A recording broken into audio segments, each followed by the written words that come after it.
Good afternoon, everyone. I am Jenny C. Benes together with Roslyn V. Matoy.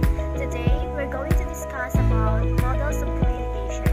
But before that, I will define first the meaning of communication. So, what is the communication all about? Communication is the imparting or exchanging of information or news. It is also a sending of information such as phone lines or computers. In other words, communication is simply transferring or exchanging information to produce greater understanding.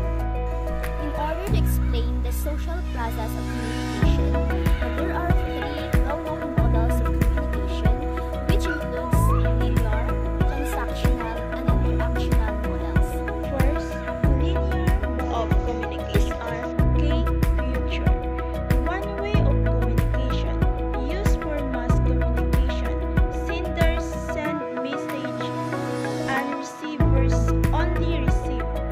No feedback and concept of noise. Here are some proofs. Good at audience, persuasion and propaganda setting, and international result.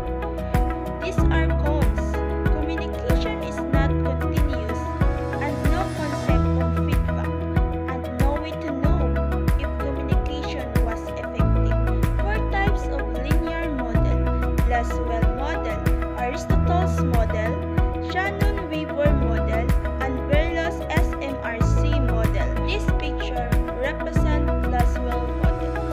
The American sociologist and psychologist Harold D. Laswell is best known for his work in the linear model of communication.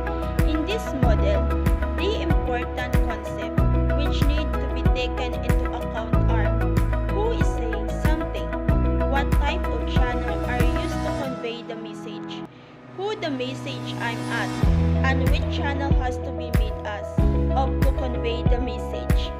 Aristotle's model. Aristotle's model is mainly focused on speaker and speech.